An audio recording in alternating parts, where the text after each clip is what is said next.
Hello guys. आज हम लोग मैथमेटिक्स का एक बेसिक सा टॉपिक पढ़ने वाले लॉगरिदम, जिसकी ज़रूरत हमें फिजिक्स में भी होती है और केमिस्ट्री में भी होती है। ठीक है। बहुत बेसिक सा टॉपिक है और बहुत ज़्यादा इंपॉर्टेंट है। अभी हम सबसे पहले देखेंगे कि लॉगरिदम है क्या, लॉगरिदम हमें क्यों पढ़ना चाहिए और कौन सी बातें लॉगरिदम में इन्वॉल्व है। तो उससे पहले, स्टार्ट करने से पहले हम लोग एक सवाल देख लेते हैं। मान लो गाइस आपके सामने एक सवाल है 25/5। तो मैंने पूछा आपको कि इसका आंसर बता दो, तो आप बोलोगे सर बड़ा आसान है ये, इसका आंसर है 5।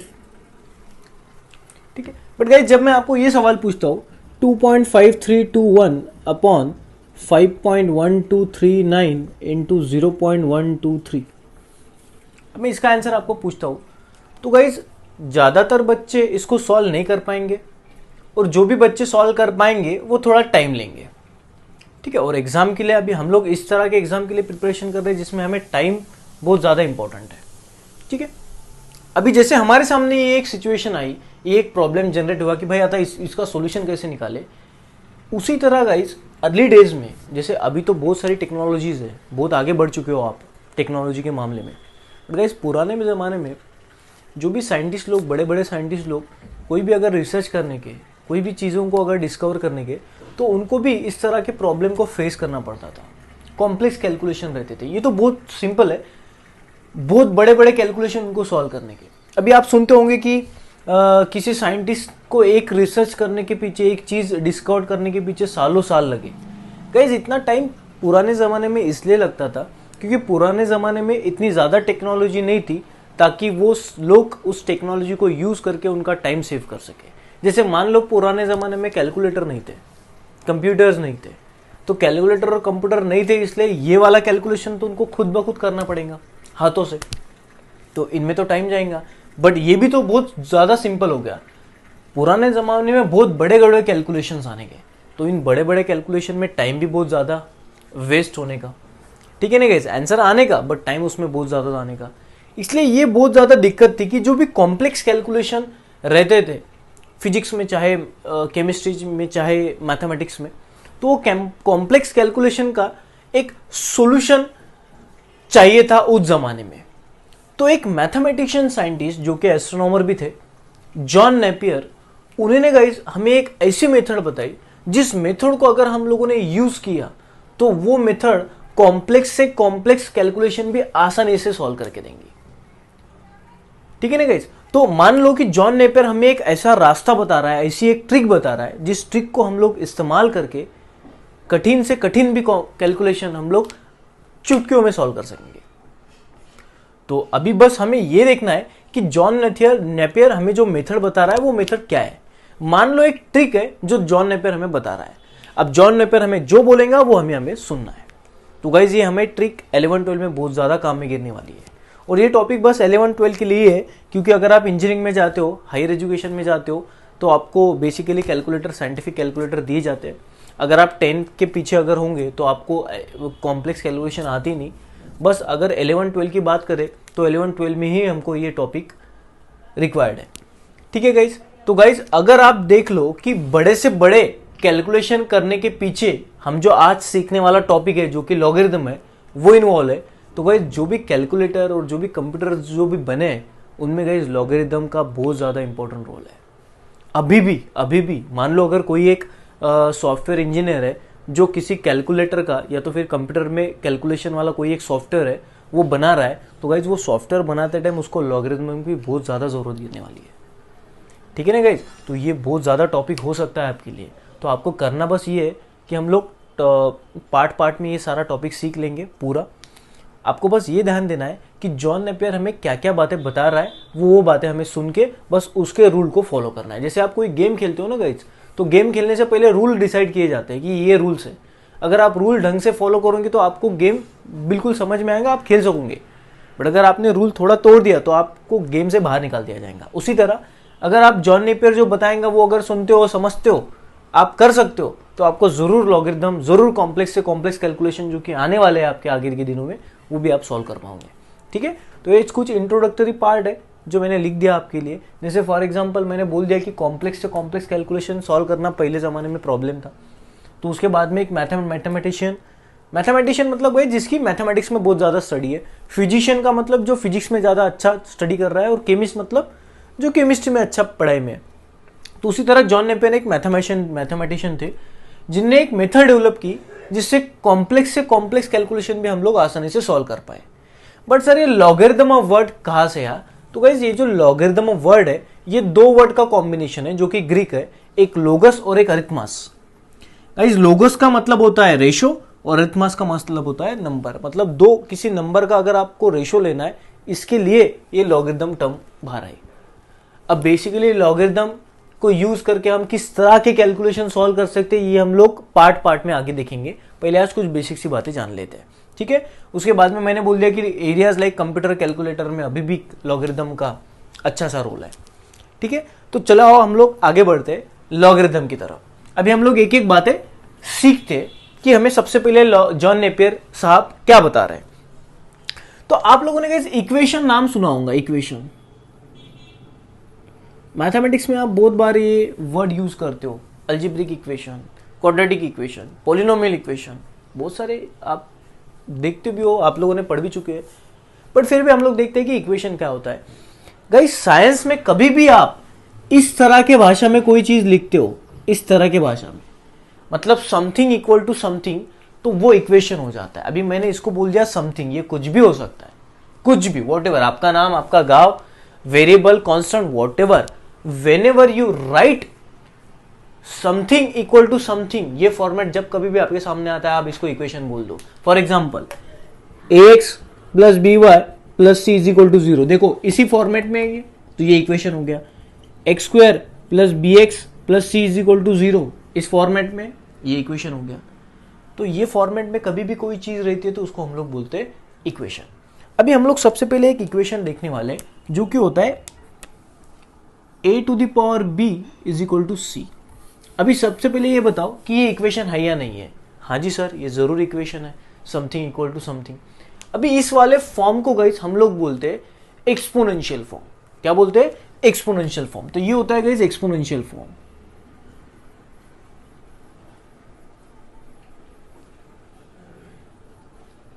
कोई कोई इसको इंडाइसियल इक्वेशन भी बोलता है, कोई कोई इसको इंडेक्स फॉर्म भी बोलता है। एक्सपोनेंशियल फॉर्म की जगह कोई कोई इंडेक्स फॉर्म भी बोलता है, बट आपके लिए एक्सपोनेंशियल वर्ड सफिशिएंट है।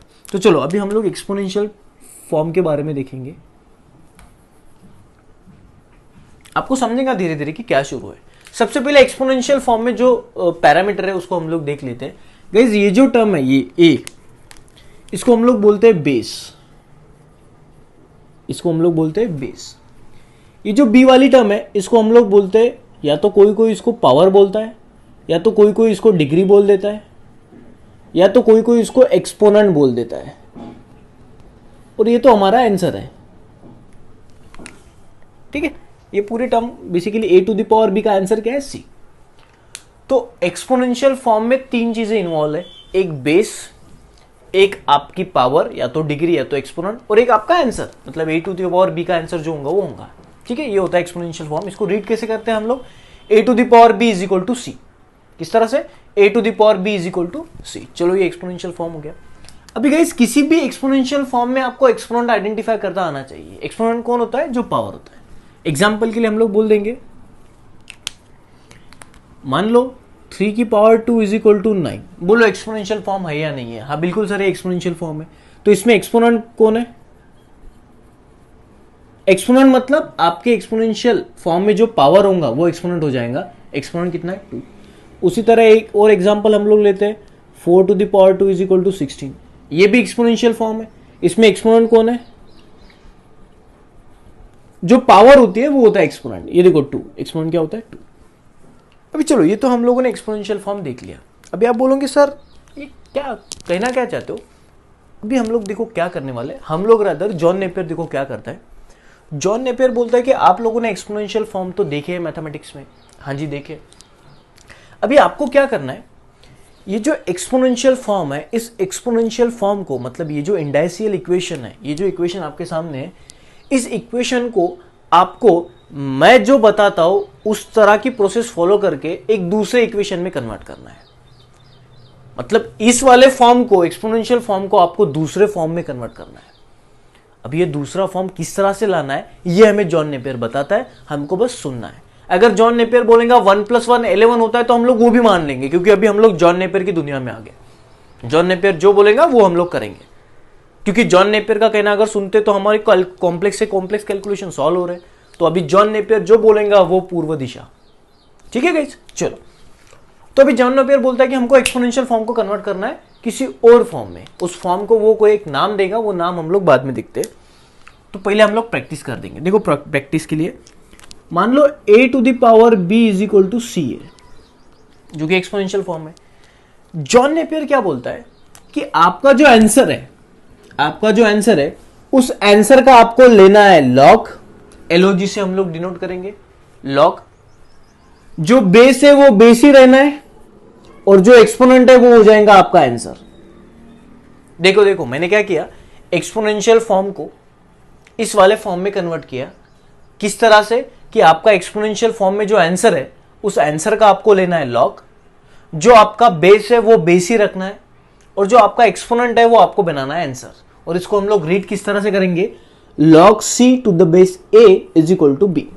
फिर से एक बार, log c to the base a = b। और इस वाले फॉर्म को गाइस हम लोगों ने नाम दे दिया, रादर जॉन नेपियर ने नाम दे दिया लॉगरिथमिक फॉर्म। इस वाले फॉर्म को क्या नाम दे दिया, लॉगरिथमिक फॉर्म। अभी ए क्या होना चाहिए, बी क्या होना चाहिए, ये कंडीशन हम लोग बाद में देखेंगे। पहले हम लोग ए प्रैक्टिस करेंगे आज कि एक्सपोनेंशियल फॉर्म को लॉगरिथमिक फॉर्म में किस तरह से कन्वर्ट करते हैं। ठीक है ना गाइस। और इस वाले फॉर्म को किसने जनरेट किया, जॉन नेपियर साहब ने। तो इसको इसलिए हम लोगों ने नाम दे दिया, ये लॉगरिथमिक फॉर्म है, ये लॉगरिथमिक इक्वेशन है। ठीक है गाइस, पक्का। सो हम लोग कन्वर्जन देखेंगे आज एक्सपोनेंशियल फॉर्म का लॉगरिथमिक फॉर्म में। चलो, सो डेफिनेशन, ये लॉगरिथम की बेसिकली डेफिनेशन ये आ जाएंगी कि if a⁴b = c, if a⁴b = c, then log of c to the base a is equal to b। ये बेसिकली उसने बोल दिया कि अगर a⁴b = c होगा तो c का log मतलब log of c जिसका बेस होगा a इज इक्वल टू हो जाएगा b, और ये होता है लॉगरिथमिक इक्वेशन, लॉगरिथमिक फॉर्म। चलिए हम लोग कन्वर्जन देखते हैं। तो पहला क्वेश्चन हमारा ये बनता है, convert the following exponential form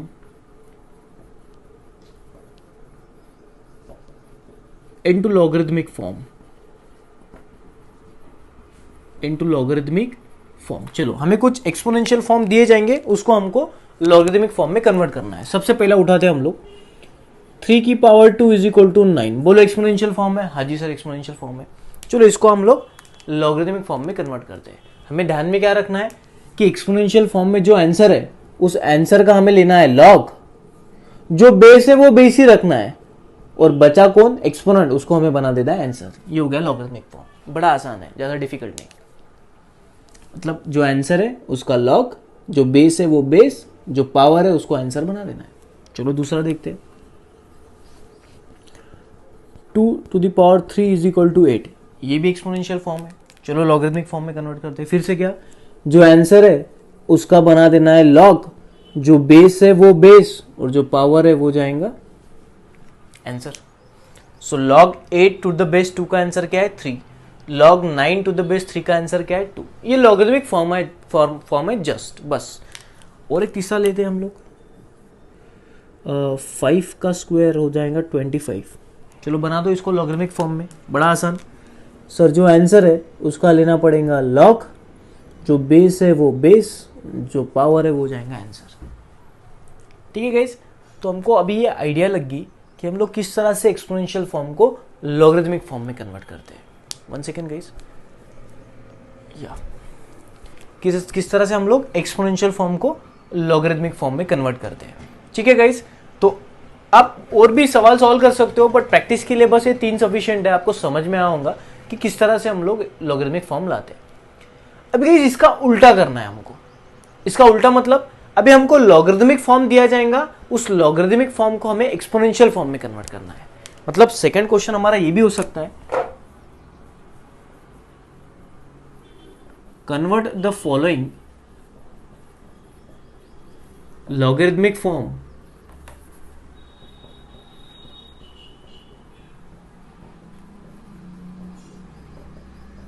into exponential form. चलो फिर हम लोग अभी लॉगरिथमिक फॉर्म को एक्सपोनेंशियल फॉर्म में कन्वर्ट करते हैं। जैसे हमारे सामने मान लो कोई एक लॉगरिथमिक फॉर्म दिया गया, log 36 6 इज इक्वल टू 2, मतलब ये दिया गया लॉगरिथमिक फॉर्म है, log of 36 to the base 6 is equal to 2। अभी हमको क्या करना है, इसको एक्सपोनेंशियल फॉर्म में कन्वर्ट करना है। देखो अभी इसको दो तरह से आप समझ सकते हो, कंफ्यूज नहीं होना।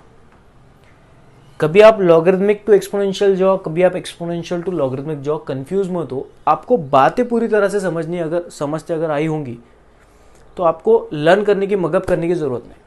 देखो अगर हम लोग किसी जगह जा रहे हैं तो अगर हम लोग जाने का रास्ता अगर हमें पता है तो हमको आने का भी रास्ता पता होगा।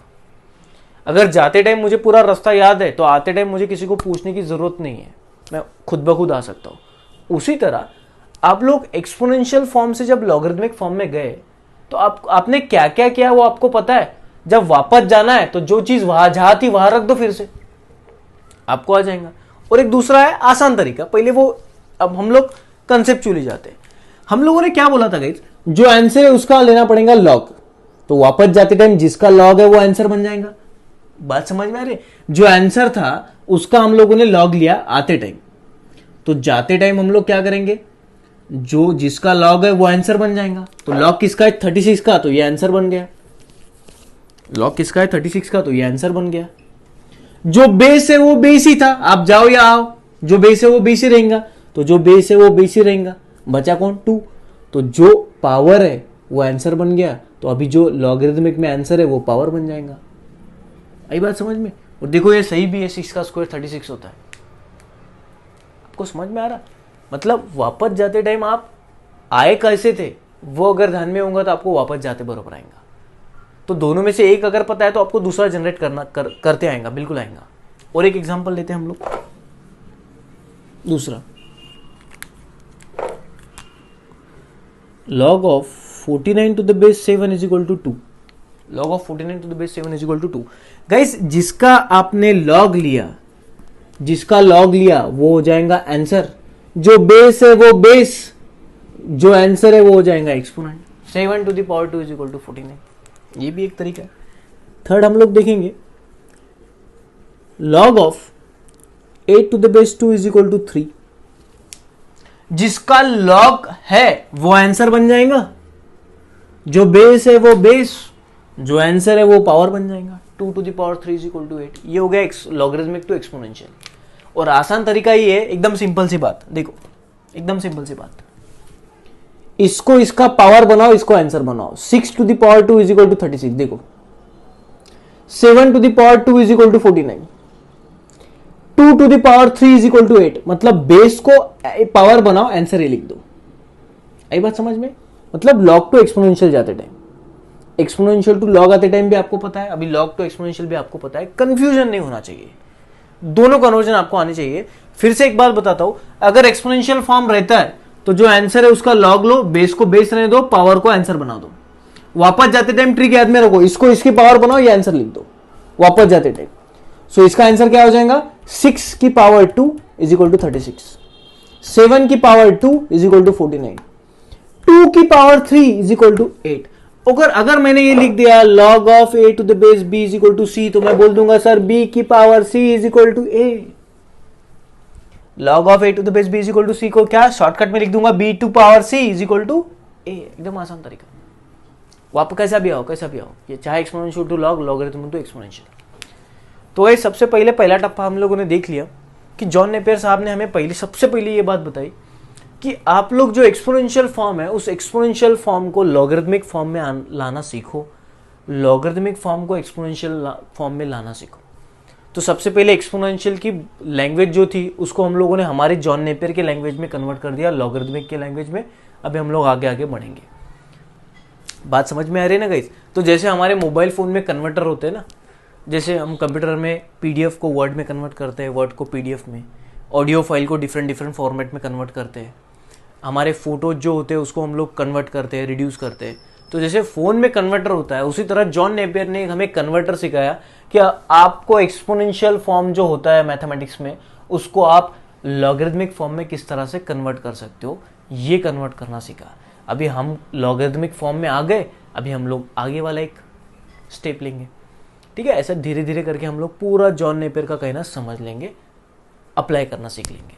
ठीक है गाइस, सो आई होप कि आपको ये वाला लेक्चर समझ में आया होगा कि बेसिकली लॉगरिथम क्या है, किसके लिए यूज़ में आने वाला है और किस तरह से यूज़ करते हैं। तो उसमें हम लोगों ने फर्स्ट स्टेप देख लिया, कन्वर्जन। ठीक है guys, thank you so much.